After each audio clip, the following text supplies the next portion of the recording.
하나님에게는 죄 없는 아들은 있었지만 고난이 없는 자녀는 없다라는 말이 있습니다. 하나님에겐 죄 없는 아들이 있었습니다. 예수 그리스도죠. 그러나 하나님에게는 고난이 없는 자녀는 한 사람도 없었어요. 예수님마저도 고통과 고난을 받고 돌아가셨잖아요. 모든 주님의 자녀들에겐 저마다의 고난, 저마다의 고통과 아픔이 있음을 표현하는 것이죠. 그 고난 중에도 실은 주님의 자녀들은 하나님을 의지하고 하나님을 붙들고 하나님을 믿습니다. 참기는 힘들지만 그래도 우리는 마음속에 하나님의 특별한 뜻이 있고 계획이 있어서 나에게 이런 고통을 주셨겠지. 하나님이 뭔가 선하신 뜻이 있겠지.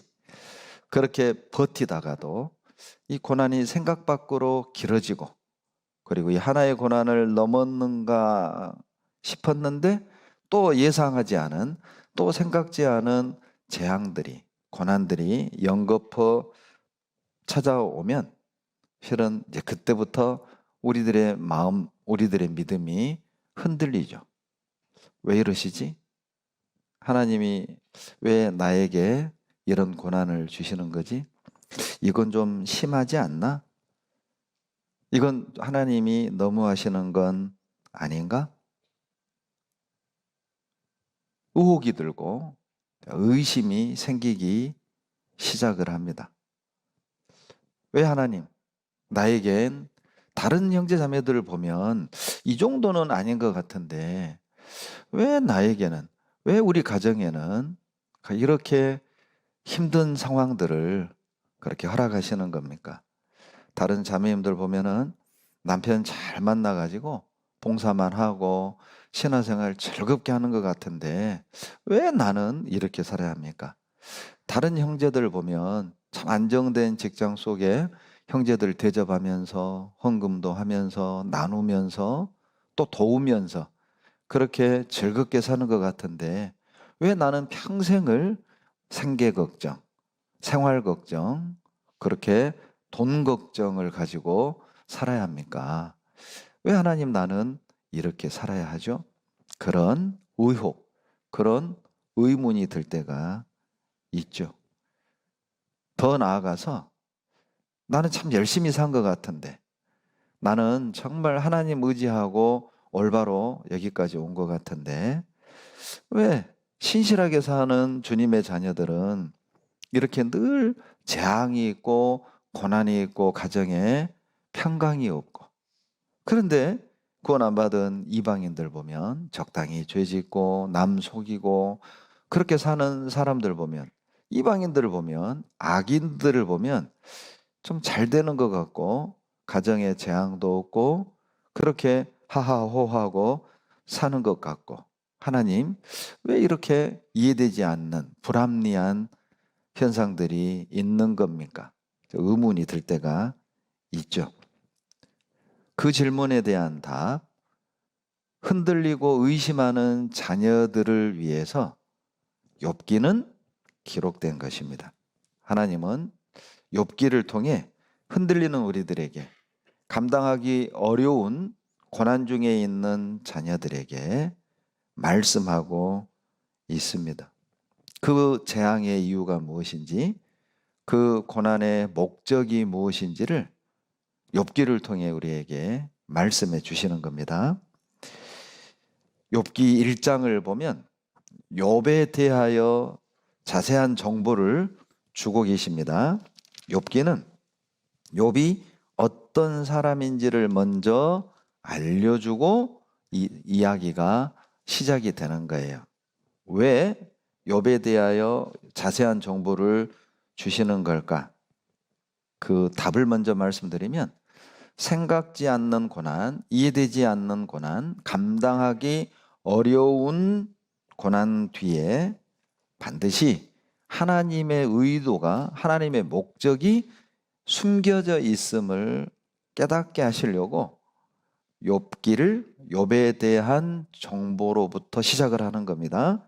욥기 1장 1절에 보시면 우스 땅에 욥이라 이름하는 사람이 있었는데 그 사람은 순전하고 정직하여 하나님을 경외하며 악에서 떠난 자라. 자, 욥은 순전한 사람이었습니다. 정직한 사람이었어요. 악에서 떠난 사람이었다는 거죠. 그럼에도 불구하고 욥은 전 재산을 잃었고 10자식을 잃었고 건강도 잃었고 이해되지 않은 재앙을 만났다는 것이죠. 욥은 악에서 떠난 사람이었는데 왜 재산을 잃어야만 했는가? 욥은 순전한 사람이었는데 왜 10자식을 떠나보내야만 했는가? 욥은 정직하게 신앙생활을 잘했는데 왜 욥은 전 재산을 잃어야만 하고 건강을 잃어야만 했는가? 분명한 것은 징계는 아니었다는 것입니다. 그래서 1장 1절에 욥은 악에서 떠난 사람이라고 밝혀주고 있는 거예요. 욥이 우리가 모르는 숨은 죄가 있어서 재산도 잃고 건강도 잃고 자식을 잃은 게 아니라는 거죠. 그러면 이유가 뭐냐는 거예요. 악에서 떠났고 또 정직했고 하나님 앞에 순전한 삶을 살았음에도 이런 재앙을 만난 원인이 징계가 아니라면 무엇인가? 그것은 하나님의 또 다른 숨겨진 목적, 선하신 계획과 섭리가 있었음을 말씀하고 있는 겁니다. 2절에 보시면 그 소생은 남자가 7이요 여자가 3이며 자식을 7남 3녀를 두고 있다는 것이죠. 10자식을 두고 있었습니다. 그리고 3절에 보면 그 소유물은 양이 7천이요 약대가 3천이요 소가 500결이요 암나귀가 500이며 종도 많이 있었으니 이 사람은 동방 사람 중에 가장 큰 자라. 지금 재산 목록까지 밝혀주고 있습니다. 이건 사생활이잖아요. 그러죠? 재산을 아주 정확하게 얘기해주고 있습니다. 양 7천, 약대 3천, 소 500, 암나귀 500. 소가 500결이니까 뭐 한 1000마리가 넘는다고 보시면 됩니다. 그리고 암나귀도 500, 종도 많아요. 그리고 혹시 주변에 이런 부자 보셨나요? 양 7,000마리, 약대 3,000마리, 소 1,000마리, 암나귀 500마리 이렇게 이런 재산을 갖고 있는 부유층 보셨나요? 저는 비슷한 사람은 제가 봤어요. 제가 저 아랫지역에서 목회할 때 어떤 형제님이 농장을 하셨는데 개가 1,500마리, 소가 뭐 100마리, 염소가 400마리. 그것만 해도 엄청난 부자죠, 부자. 그러나 욥에 비할 바는 아닙니다. 뭐 개 1000마리 해봐야 뭐 한 마리당 한 30만 원 합니까? 그런데 욥은 실은 그냥 그저 그런 부자가 아니고 그 동네에서 동삭동에서 부자가 아니라 평택시에서 부자가 아니라 동방에서 가장 부자였어요. 그런데 그 엄청난 재산을 한꺼번에 다 잃어버린 것이죠. 왜 하나님이 이렇게 욥의 재산까지도 자세하게 알려주는 걸까? 이유가 있습니다. 욥이 경험한 재앙, 욥이 만난 이 고난은 우리가 경험할 수 있는 고난 중에 최악이라는 사실을 알려주는 거죠. 우리가 실은 우리도 살다 보면 돈 잃을 수 있죠. 재산을 잃을 수 있잖아요. 그러나 욥만큼은 아니잖아요. 혹시 우리 교회 평택에서 제일 부자 있습니까? 평택치고는 동삭동에서도 제일 큰 부자는 없습니다. 그런데 욥은 동방에서 가장 부유했다는 것이죠. 여러분, 우리도 사랑하는 사람을 먼저 떠나보낼 수는 있죠. 뭐 저도 뭐 큰형님, 저희 아버님, 저희 어머니 먼저 소천하셨어요. 그러나 아버지는 노환으로, 형님은 사고로, 또 어머니도 서운은 하지만 그래도 연세 드시고 심장병으로 그렇게 먼저 천국을 가셨어요. 우리도 살다 보면 사랑하는 사람을 먼저 떠나보내는 경우가 있지만 욥처럼 한꺼번에 10자식을 떠나보내는 경우는 없습니다. 특히 현대사회에서는 더 그렇죠. 자식 많이 낳아봐야 넷, 다섯. 넷, 다섯이면 완전히 뭐 대가족이죠. 요즘은. 저희 세대만 해도 저도 뭐 오남, 이녀고 처가는 일남, 칠녀고 일곱, 여덟은 어디 가서 보통이었습니다. 보통. 12, 딸만 12 낳은 할머니도 봤어요. 그 시절에는 그랬어요. 그런데 뭐 병으로 자식 보내는 경우도 있고 또 내과에서 그냥 사고로 자식 먼저 떠나보내는 경우도 있고 집 앞에서 교통사고로 자식을 먼저 떠나보내는 경우도 종종 우리 주변에서 보고 듣지만 10자식을 한날에 보내는 부모는 없습니다. 어찌 보면 우리가 겪는 고난이라고 한다면 거의 3가지 안에 다 들어가요. 사랑하는 사람을 떠나보내는 것, 재산을 잃는 것, 그리고 건강을 잃는 것.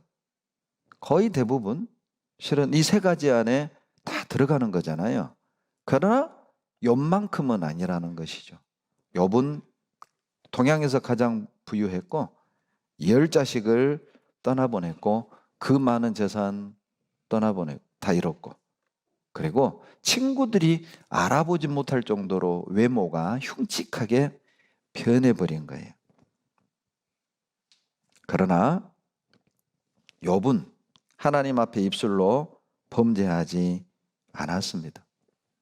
왜 욥에 대한 이런 정보를 주신 걸까? 우리도 실은 이런 재앙을 만날 수 있기 때문입니다.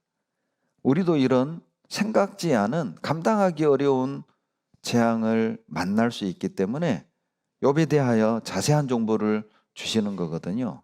제가 아는 어떤 청년은 참 오빠를 사랑했습니다. 그런데 이 오빠가 30대 초반인데 암에 걸린 거예요. 암날이 창창한 나이에 암이 걸렸어요. 근데 오빠는 구원을 못 받았습니다. 이 자매님이 정말 간절히 하나님께 기도했습니다. 하나님, 우리 오빠 살려주세요. 그러나 결국 그 오빠는 병을 이기지 못하고 돌아가셨어요. 장례를 치르고 이 청년 자매가 하나님을 떠났습니다. 기도 들어주지 않았다고. 내가 그렇게 하나님께 기도했는데 하나님은 내 기도 들어주지 않았다고 하나님을 떠났어요. 혹 그 자매를 위해 욥기를 기록해 주신 건 아닐까 싶습니다. 어떤 분들은 재산을 잃고 사기를 당하고 그리고 병에 걸려서 믿음이 흔들리는 그런 경우도 있잖아요. 아마 그분들을 위해서 하나님이 욥기를 기록한 건 아닐까요? 너 재산 잃었지만 욥만큼은 아니잖아. 너 사랑하는 사람 떠나보냈지만 욥만큼은 아니잖니. 그래서 하나님이 욥기를 우리에게 주신 건 아닐까요? 감당하기 어려운 고난, 재앙을 이해하려면 그 뒤에 있는 것을 보아야 합니다. 그래서 하나님이 욥기를 기록한 거예요.